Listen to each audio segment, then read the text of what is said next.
with Syed from TRK. Shout out to those people who were on my live last night on TikTok. I'm trying to get back into the habit of just being more accessible in a sense online.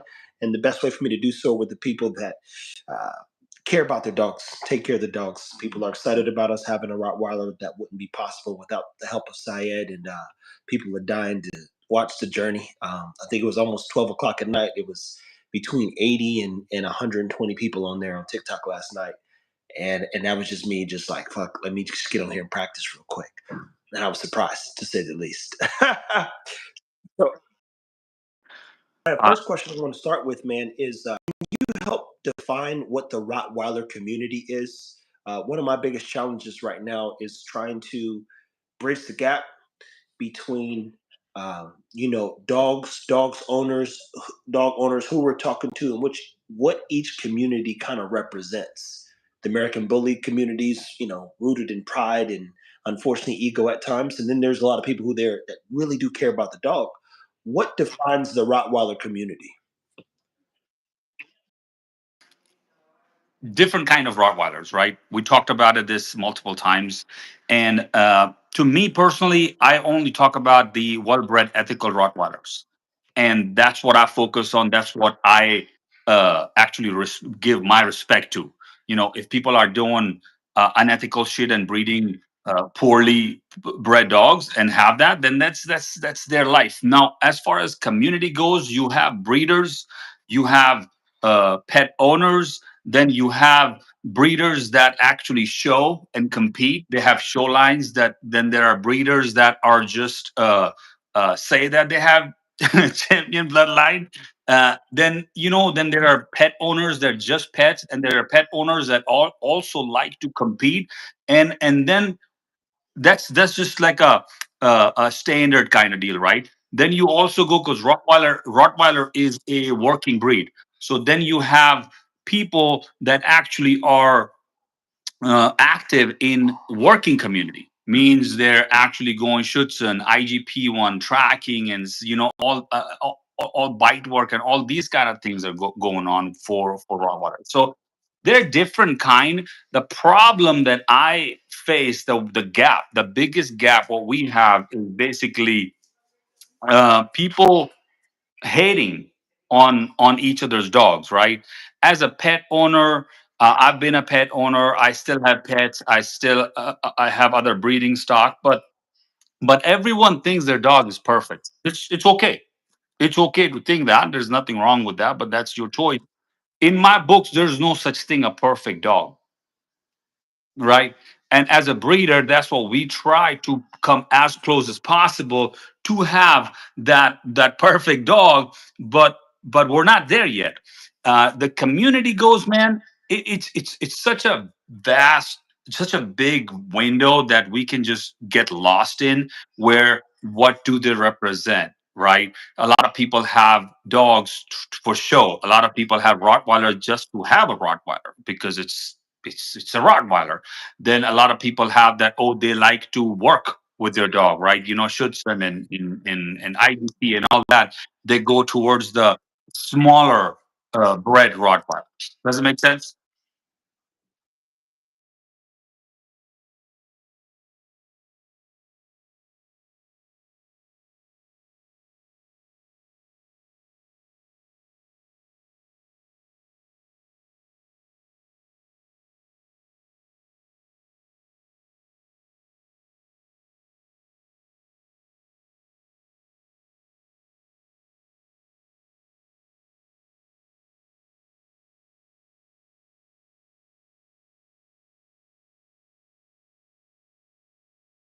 Like, okay, they're good dogs, but like, how their primary function, I think, oftentimes is I just wanted a good dog.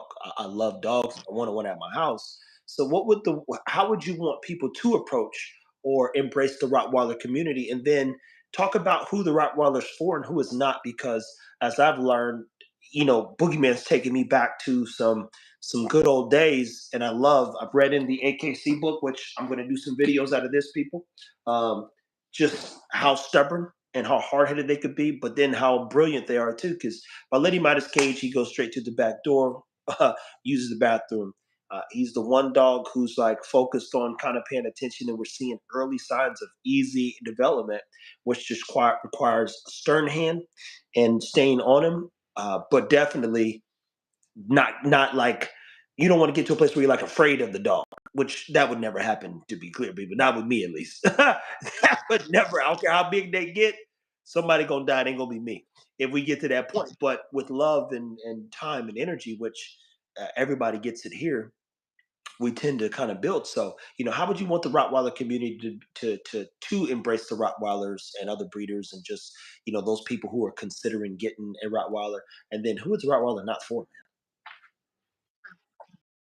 And so, first of all, what is Rottweiler? We have connected, and people go back on his channel, and you'll find what is Rottweiler. We've talked about it, but Rottweiler itself, who is it for? It can be for anybody as long as you are committed to this, what this breed requires, right? This breed requires work. This breed requires firm leadership. This you cannot be a little softy with a true well-bred Rottweiler. Now, what I would want community to represent a breed, first of all, that and it starts from the breeders, because if the breeders are going to keep producing those fucked up dogs, right, those poorly bred dogs, then the community is going to be always be lost, because they won't have clear sight on what actually Rottweiler should look like, how actually Rottweiler should move or act. I see people are very uh, lost in, oh, I want to have a 150 pound, 140 pound Rottweiler. That's not a Rottweiler, my friend. That you're just you have a Mastiff in mind with Rottweiler color. So that's not Rottweiler. So a lot of things goes into it, that what I would want, it starts from the breeder, right? Have a well-bred dog. Now, if you go overall, when it comes down to community, the majority of the pet owners, I want dogs to be well balanced.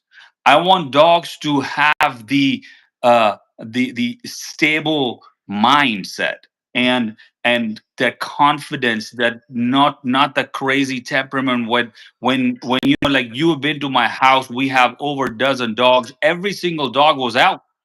you know every single dog is very much capable to cause some serious damage, but they did not even growl or show any sign of dominance towards you. I was watching them. I know they were looking out, that okay, cool, who's this guy? If he moves like, not supposed to be moving, will act. But that's what the well balanced dog is. So I can take my dog out in public and they'll be fine. I can take my dog out in public where other dogs are. Yes, I'm not gonna have other dogs freaking come in and play with my dogs, right? But my dog's not going to act up. So overall, I want community to be educated on the breed, what the breed has to offer. I want community to understand and help each other out by that, hey, here's what my Rottweiler is, and not just fall for a lot of bullshit happening these days, that hey, I want to have these wrinkly freaking uh I don't know, that thing, nothing like Rottweiler, and people are selling it, and that, hey, the champion bloodline is that. So there are a lot of bullshit going on, man. So that's why community is lost. I mean, every single video I have is all about educational. That, hey, let me walk you through what the Rottweiler is. So overall, the central idea of my long ass answer would be to just to just, if you can get yourself educated on what a true Rottweiler should look like and should act like, you will have your answer, and then don't live in denial. That's where another video I had made, the kennel blindness. That's a denial, lack of education, and living in denial. People are there, and that goes for pet owners too, because they're living in denial. I see people reach out. So example, right? Somebody reached out to me, wanted to buy one of my puppy, right? My puppies aren't cheap. So they probably can't afford the price of what I told them. And then they went ahead and got a dog from someone else. I don't know. I don't know. I don't want to know. But then he sent me a picture that, hey, what's your opinion? I was like, man, that's your pet.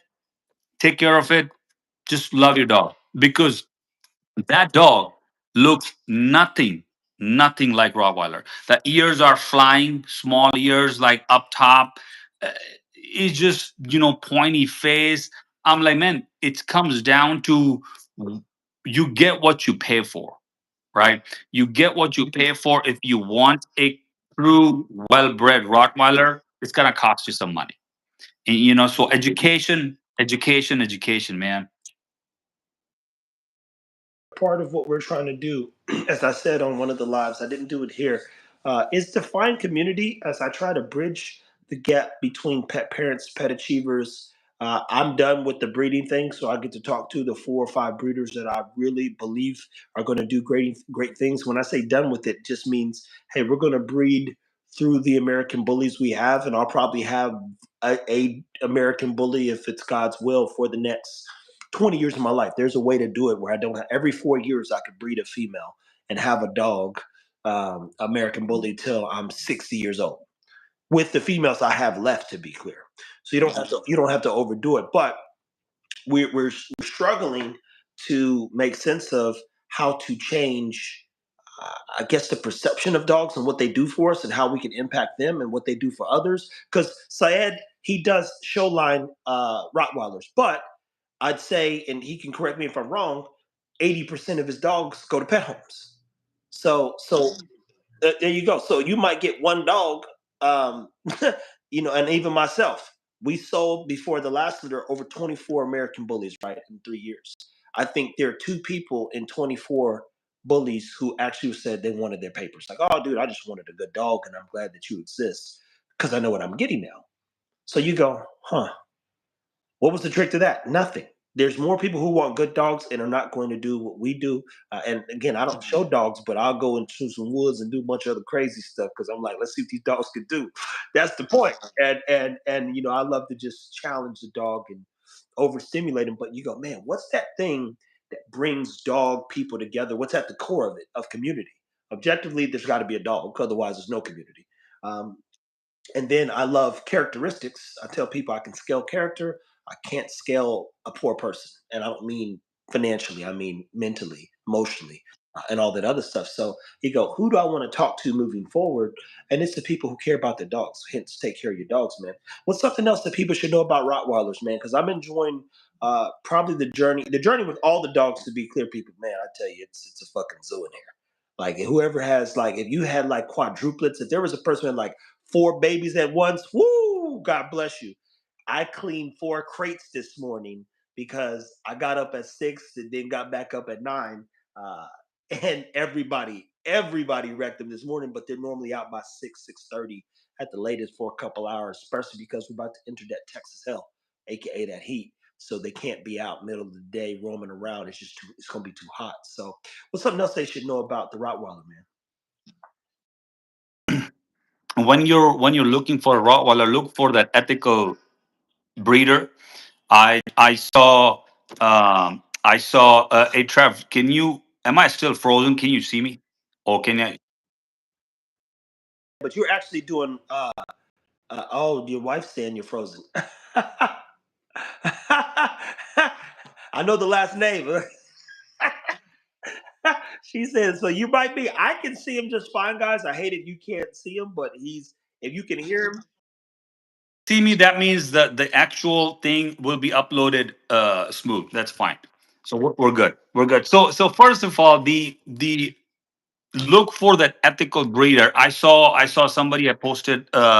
Somebody commented here. You don't always get what you pay for. That's true. If you're not doing your research and you're going to a bullshit breeder who's just a good salesman, but not a great breeder, because there are a lot of good salespeople, which is good for them, but they're representing the wrong side of breed, right? And then so anyway, so look for that ethical breeder, ask the right questions, and before you do that, do your all your research, look around what you're looking for. An ethical breeder will never just hand you over the pup. Ethical breeder will never just, hey, yes, I got a puppies available, boom, go. I got two boys right now, pups. Remember that the what I'm posting on and off here and there? They're not available, right?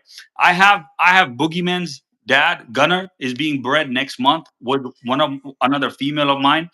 That litter I don't have availability. So that's the kind of stuff you want to see in your breeder. And then if you're in rush, and if you're just willing to see that, if you're not willing to wait and be patient, you're gonna get the dogs that are just left over, just sitting around, nobody wants. That's just how it works, right? uh, that's the first step. Second step, once you find a good ethical breeder, you want to make sure the breeder is matching the right temperament. You need to listen to the breeder, because a good breeder will tell you that, hey, I have a dog, you can come get it, but I don't think it's a good match because the dog has high drive and you're laid back family, or vice versa. You know, it can go both ways. So I'll give you example, guys. Boogeyman, right? Boogeyman is with Trav, and he is not the dog that can be okay with just a normal pet home. He's gonna be a loving dog. Don't get me wrong. He's gonna be a loving and beautiful, just amazing dog. But he's a little bit more stubborn, in my opinion, than normal other puppies, because of his dad. He's got the dominance. He's got all that stuff. But anyways, so you want to know the breeder, you want to do your research on the temperament, on the on parents and all that stuff. And after that, once you actually have your dog, ask for help, ask for guidance from your breeder, that, hey, what can you help me? I'm getting a puppy from you. Because a lot of time people be meeting you in parking lots, Walmart parking lots here and there, handing you over the puppy and see you later, right? You just don't get to see how they're raising the dogs, how they're, breeding the dog. So a lot of things goes into it, but you need to do your research, learn the breed. Rottweiler is a motivated breed. It's a working line. It's very, very intelligent. If, of course, if it's bred right. There are some dumb dogs too. I don't like dumb dogs, but they're eager to learn. They want to please their owners, and they're people's dogs. So you can be walking around anywhere you want. They'll be by your side, or they'll be probably like 5 feet away, 10 feet away, but watching you. That, okay, if you move away somewhere, they'll come wherever you're going. So that's just how it is. They make a true well-bred dog. A Rottweiler will make a great babysitter, but that doesn't mean that anybody should leave the dog unattended with freaking kids. Because don't forget, it's a working line. It's got, the dogs have prey drive, and any sudden small movement from a small little tiny kid can give a wrong signal to the dog. End of the day, they're animals. So treat them like that. Don't try to treat them like they're humans. So you just keep that in mind in general. But I hope that answers the question of what to look for.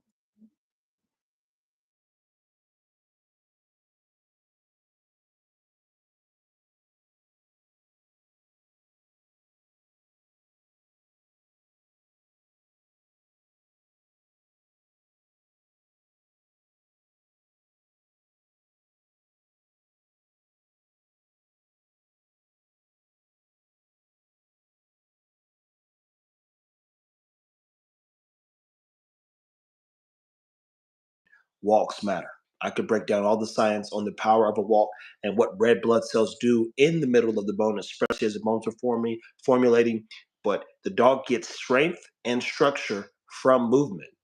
Remember, a baby takes his first steps, and then someone teaches you actually how to put one foot in front of the other. You learn to run. You become a better walker. Run. It's all those little things that start to matter. But anything that's, I don't know what you're feeding either. So I could tell you something and you overcalcify and then you got all kinds of stuff. So I just don't want to say, man, and be at risk. That being said, so yeah, guys, you guys killed it. The ones that are here. If you got comments or questions about Rottweilers, we appreciate all 100+ people that have been on here in the middle of the day, guys. Some people do a big, "Hey, I'm going live tomorrow." Said I don't know how to do that. I'm just like, "Hey, you ready?" I just text Max. So right after in 30 minutes on Instagram, and Syed and I will come back and talk about this topic. Another one of my concerns is, and I'm gonna do a full video on this myself. But all the people who say, "Man, I'm about to get into the so and so and fuck it up," that's exactly what they're gonna do is fuck it up. So when we look at designer breeds or people who are bringing a design to certain breeds, you forget that it's still a breed that may be highly motivated. So, for instance, let's put it like this, and hopefully nobody does this. And I'm not going to say the Rottweiler, but I'm using Cane Corso. Right now, they've got a Cane Corso that they're adding Merle components to. Now, the thing is, the Cane Corso's been overbred already. On top of being overbred, it's a very uh, capable dog. It's not a small dog, and some of them can read defense, skittish, etc., and it'll hurt you. Now, let's just add color to a stupid dog, dangerous dog, defensive dog. What do we have? We have more bad dogs. So when people come in with this, let me add something sauce, let me fuck this up. I'm like this, my man, go build a computer. Do that. You want to fuck something else? Fuck something up. Build a computer. Fuck a computer up. Pool, because genetic, you're just fucking the gene pool just for your own experiment, if you want to do experiments, go get some rabbits or rats and shit and get in the freaking lab and do your thing, but leave the dogs alone, so that's just they're just messing up. So it's like, that's why you look at my dogs, right? Litter after litter after litter, you see the consistency, exact same type, clean, nice, tight Rottweilers, would have the size, have the drive, because I'm not fucking around with the gene, because you got to make sure that, hey, the mother nature genetics, I got to keep that in mind. Now I'm focused, now I'm at this point, generation after generation, that I want to make sure that how can I increase the life expectancy, right? If the dogs have died in that pedigree, how did they die?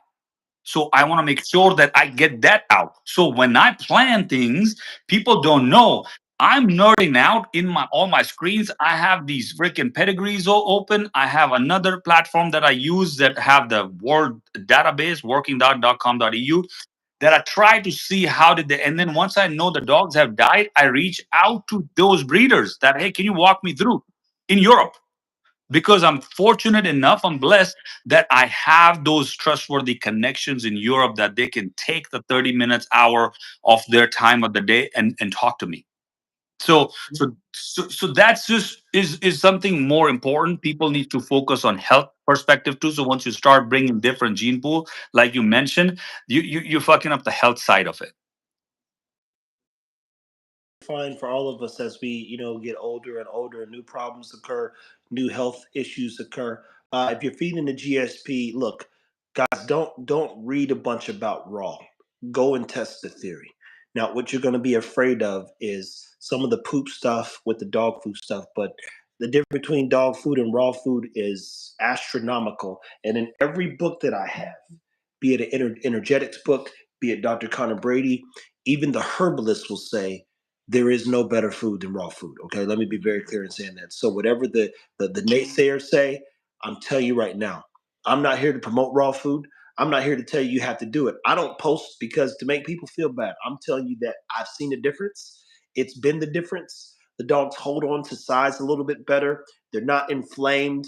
They've got better energy. It's just a thing. But I would tell you to go down your rabbit hole, or you can join my Patreon, where I go in detail, and I'm actually building and trying to define community as we speak, uh, because I want to we're resetting. We're going through phase two, and we're resetting how people view being a pet parent, how to build a relationship with your pet, how to trust yourself and your dog, and then what it's like to own more than one or two, three, four dogs. Most people couldn't do what I'm doing and bringing all the dogs together, and that in itself is going to be a journey.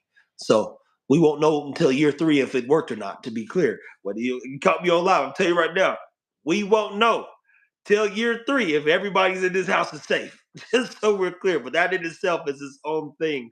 But guys, I'm gonna do more lives. We'll be back on live on Thursday with Stan. Doing some training stuff with the dogs. I'm gonna do more lives on YouTube consistently. We'll bring Syed back in. Him and I had some topics we were going to go through. I'm blessed to have one of his dogs now, so we get to do a little bit more work. I've got tons of videos coming out working through just walking Boogeyman around the block. He doesn't like collars and leashes, but he does find Mowgli's the same way. Ironically, the minute I let up the leash, he start following us. But he made it halfway. He made a half mile down and back. It's just a journey with every dog until you say you grab the leash. Everybody goes, "Let's go." That's in itself the process, man. I faced, like I put a leash on my dogs, on my puppies, because I want to train them for show purposes. So when we're competing in the show ring, judges want to see that, hey, dog is moving comfortably with the Man, let me make sure we highly inform this individual here. To believe that dog food, which has only been around for 130 years, is the answer to dogs living forever is stupid. Okay, let me be very clear. It's stupid. Dogs and raw food have been around, cooked food for way longer. How long have dogs been around? 35,000 years. You think they were eating dog food back then? Stop it. Stop it. When someone calls me ignorant, that's when I trigger the nigga. Just so we're clear. You never see me react or respond to stuff. But to assume, and he's right, because you can't feed dog food and dog live to 17 years. Let me be very clear. I can't go eat 17 double cheeseburgers and move 405 pounds. It's not gonna happen. T.T. Fletcher had a heart attack eating that garbage. I have the books and the science. Dr. Connor Brady, Feeding Raw, for those that want to know. It's another book called Herbal Energetics. In her, this woman studied, literally, she studied wolves and she studied all types of pets. She literally says in her book, there is no better feeding than raw food. Look, this page right here. You guys take a screen. When you see this page, this woman literally breaks down how herbs and all energetics work. Guys, I don't guess. We test, we apply. Dog food is trash. Oreos are trash. Chips are trash. Stop it. It says there is no easier way to instantly enhance your pet's diet plan adding fresh food. You can make healthy, positive change simply by what you put in their bowl. Every bite of fresh food counts. Raw food. And she goes on to say how good it is for your dogs. Guys, go get the books. They're in my link, they're in my bio. I don't argue with people about information. You see this here? More books. Applied veterinary clinical nutrition. Clinical anatomy, histology, veterinary technicians. I don't guess. I'm not posting this stuff for fun. And I don't share what we're doing because I'm guessing. because I have fed kibble for a very very long time to my dogs, and when you have so many dogs, you got to make sure that, hey, you're feeding them, and you're also keeping the cost and all that. But then that, so our dogs are eating foundation raw, right? I yet to make videos on that. Now, when you're feeding foundation raw to a one Rottweiler, it's one thing. When you're feeding foundation raw for fucking 13 Rottweilers, it's thousands of dollars going going into that. To continue to educate you people, I want to ask you guys this, and this is food for thought while we exist, while we gotten away from the American bully and various things. I believe that bridging the gap between human health and pet health is going to be very important in 5 years. And what we're building to ensure that we land at the right place at the right time has nothing to do with one breed, but collectively with all dogs. You've got one breed, you got 400 breeds, you got 400 breeds with all types of problems. Food, as Socrates said, I believe, let thy food be thy nutrition. It starts and ends with what we are ingesting and how our bodies work and knowing what that information can do for us. So I don't know everything. I don't know anything for that matter. What I will tell you is I practice every day to get a little bit better. And if I'm where I believe we can land in 3 years, we'll be some of the most important people when people consider pet health in the world, to be clear. So, as always, thank you for watching, Syed. I appreciate your time. Guys, if you're going to watch another live with the Max Tran Maximos Kennels, go to Instagram, guys. 1 o'clock live. And 1 o'clock my time, 11 o'clock Max's time. which means in 20 minutes is showtime. So it's 12:30, 12:40, 12:40. Also, you got you're 2 hours ahead.